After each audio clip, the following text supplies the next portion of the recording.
Hey Magic fans, and welcome to the Let's Talk Magic podcast game day preview. We are talking about the Orlando Magic taking on the Cleveland Cavaliers as the Eastern Conference playoffs begin tonight. It's the first round and we are going to be treated to a lot of exciting matchups across the entire court in this series. The venue is the Rocket Mortgage Fieldhouse in Cleveland, Ohio.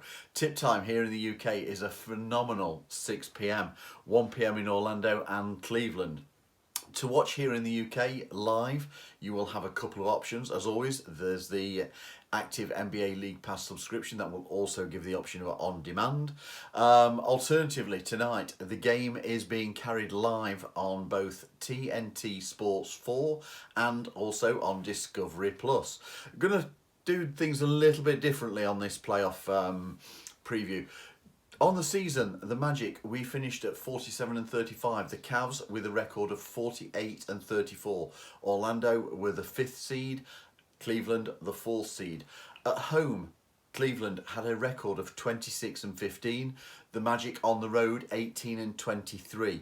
Points per game, the Magic was scoring 110.5 per game and Cleveland 112.6. On defence, the Magic conceded only 108.4 points per game. Cleveland slightly higher, 110.2. The differentials between the two are very, very minimal. These two teams really do match up quite closely. The Magic ranked 22nd ultimately on offence, 2nd defensively.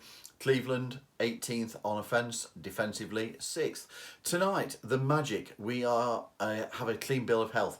Everybody is fit, everybody is available. However, expect Coach Mosley to keep to his rotation very tightly and expect that starting lineup that we saw in the final regular season game where the Magic took an impressive 88 to 113 home court victory over the Milwaukee Bucks. That secured the 5th seed.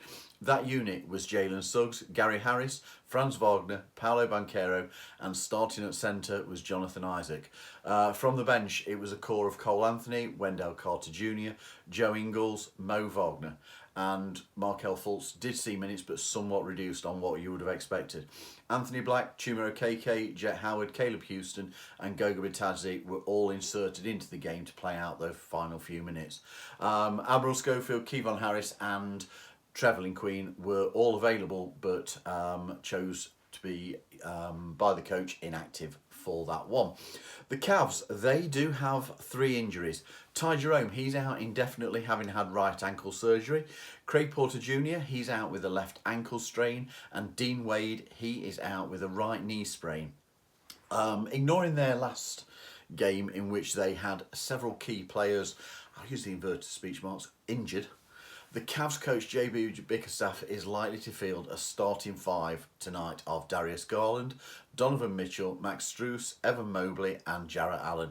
Isaac Okoro, George Niang, Caris LeVert, Sam Merrill and the injured Dean Wade have been the core from the bench this season. So you would kind of expect that those 5 outside of Dean Wade are going to be seeing significant minutes. They do have experience coming from the bench further if they do wish.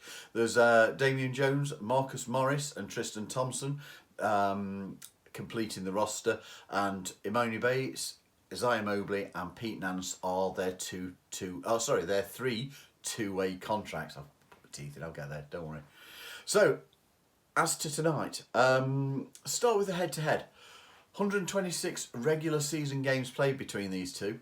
Score stands at 65 to 61 to the Cavs. And this season it saw the series split 2-2 each team taking a win at home and on the road. I'm not going to go into all 4 of the games, but they were close. They were close and they were hard fought.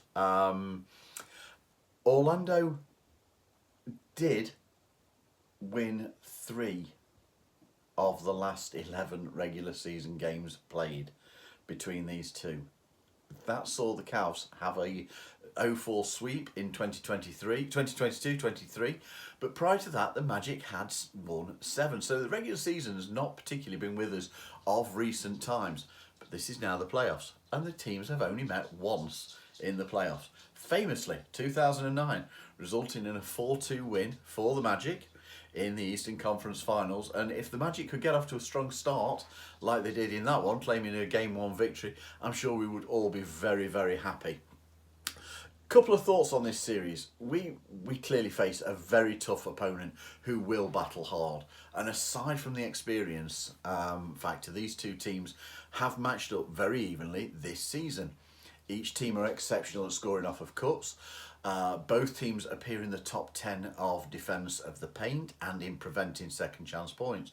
The glaring difference, I suppose, comes in 3-point shooting. And we did see Cleveland get very, very hot against us earlier in the season. The Cavs, they put up almost 37 shots from range per game, making 13.5 of them. That equates to a third of their points per game total. Two physical teams, and I have to be honest, I think how the officials call this is going to be of importance. That statement comes to a little bit of what's going to follow when we're going to talk about Jalen Suggs and Donovan Mitchell. But if we see a soft stance from the officials where every inconsequential brush of the body is called, like we did against Milwaukee, I've got to say, it will spoil what could be a very competitive and entertaining series. Look at Suggs and Spider. Orlando will need Jalen Suggs available for every moment that he can play against Donovan Mitchell. It's a crucial matchup, and slowing Mitchell's scoring is going to be essential. Mitchell, in his 44 career playoff games, has averaged 27.8 points per game. He averaged 23.2 points per game last year in the playoffs against the Knicks in the Cavs' first round exit. This season, against the Magic, Donovan Mitchell has averaged 27.3 points per game and 7.3 assists, and that's in just 3 appearances. However, it's important to remember that one of those games he scored 35 when Jalen Suggs was out injured. So it does have an effect. In the 6 games that Suggs has played against Donovan Mitchell, Mitchell has averaged 28.3 points per game, 5.7 assists and 5.3 rebounds. However, this season, in the 2 games that they've faced off, Mitchell has scored a total of 25 points in 15 minutes against Jalen Suggs as the primary matchup. Shows how impactful it can be. Those minutes also saw Suggs force Mitchell to turn the ball over 5 times, and Mitchell shot only 8 of 19 from the floor. That's really impactful defending. He was 4 of 8 from the 3, meaning that he was 4 of 11 in the paint. That's good, strong defense. It's going to be huge. Jalen is a sensational defender, putting pressure on the ball. He will work tirelessly to keep in position. He's going to be having to fight through screens constantly to get back at Donovan Mitchell, and this is how they're likely to try and create space for him. Jalen can't afford to allow Spider space from deep, where he is shooting almost 37%. He will perhaps have to rely on some help from Gary Harris or by swapping with J.I., who we saw do an amazing job against Dame Lillard. Both teams have elite defence.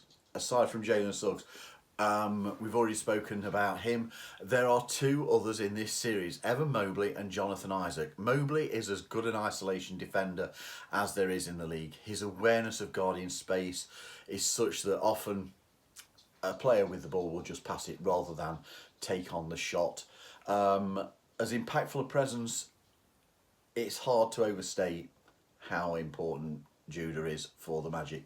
His versatility, he can defend 1 through 5 and he's comfortable taking on any responsibility. Discipline and focus on the pick and roll for Orlando will be a key part to any success that the Magic have. The ability that the Cavs have in this area could kill us if we don't get that cover right. And finally, you've got to just mention that Strus and LeVert are exceptional in the paint defenders. Going to mention Paolo and Franz. They have to take this chance to shine. It's their first experience of the NBA postseason. There's an interesting statistic floating around with regards to the series on Cleveland's opponents taking the second most shots with 6 seconds or less remaining on the shot clock. Orlando, very happy to use that shot clock. They take the 4th most shots in that time frame. And Paolo and Franz each rank in the top 10 on that late shot. The 1-2 punch for Orlando, Franz and Paolo, has come up big through the series. Has to come up big through this series for the Magic to progress. Both have played relatively well against zonal defence. Every Magic victory starts in defence, and the 2 emerging stars will need to find a way to contribute heavily on the offensive end. Cleveland have, however, played Paolo exceptionally well this season in the 4 games that he's played. He dropped 42 points in a loss, but he didn't score more than 20 in any of the other 3 outings. It's a big area tonight. So hopefully you've enjoyed this preview. If you have, please subscribe to our YouTube channel. Give it a thumbs up, share it, make comments. We'd love to hear from you guys. And as we always say, let's go Magic, let's get that W. Tonight's huge. Let's go.